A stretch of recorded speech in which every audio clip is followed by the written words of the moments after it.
This week, we take a look at a film that shows you why you should never hack computers and why you should never definitely hack supercomputers, because that can almost result in a possible World War III. I am not joking.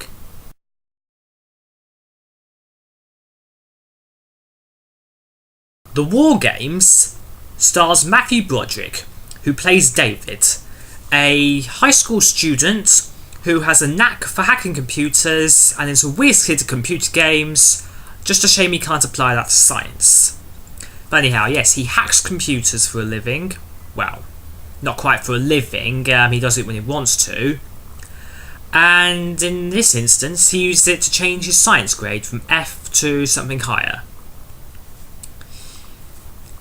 While showing a friend of his a computer and how he's hacking computers around his area, he unwittingly comes across a supercomputer that doesn't give his identity. What happens next is that he ends up starting a game with the supercomputer, unaware that the computer is confusing games with reality, and as such, missiles are preparing for launch across the country. As David's apprehended and the true scale of what he's done occurs, it's a race against time to find the person who created the supercomputer in hopes of finding a way of stopping the game and quite possibly saving America.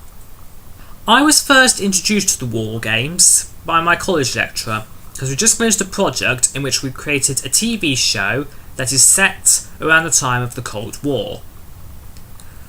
The War Games was shown as an example of old Cold War-esque, because it's set in the film set in the 1980s, and it features how the supercomputer confuses locations and makes the Americans think Russia is targeting them. But as such, I was introduced to it by my college lecturer. It was on Netflix, so I figured I'd give it a watch. I have to say, for its time, it's good. For now, it's okay. It's not bad. It's a bit complicated if you don't really understand computers, because obviously I have a computer, but I don't really know much about it or how they're made and everything. But I do like the science aspect of it all. I like the premise of how at the beginning there's like how some people are unwilling to press a key that would result in the launch of missiles. I like the idea of how they bring in a new supercomputer, only its only flaw is that it confuses reality with gaming. That I kind of liked. The acting's okay. I mean, he's got Matthew Broderick, he's done some good stuff, he's also done some terrible stuff, i.e. Inspector Gadget. The good stuff qualifies as Ferris Bueller's Day Off, if that's pronounced correctly. So he's done that. And in this film, he's good. He's shown at first as like a nerdy know-it-all with huge knowledge of computers. But as the film develops, you see another side to him. You see a side that provides love, because he has a bit of a crush on his female friend Jennifer.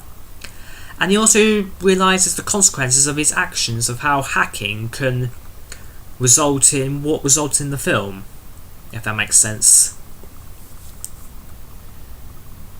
And also in this film is... well, I actually can't remember the name, but he's one of the computer geeks near the beginning after David manages to hack the supercomputer. His voice, you might recognise. It's Mandark from Dexter's Laboratory. Anyone remember that show? If you do, then good on you, because like I say, one of the computer geeks at the beginning of the film is the person who voiced Mandark. I ain't lying. And he's not only done that, he was also in the Polar Express, which I reviewed a few weeks back.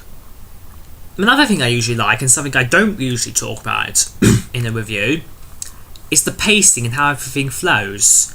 I thought it flowed out really well, and I really liked how it flowed at the ending, where in an attempt to convince the supercomputer that the best way to play... you have to see the ending to understand a bit more, but they're trying to stop the computer launching the missiles by playing tic-tac-toe.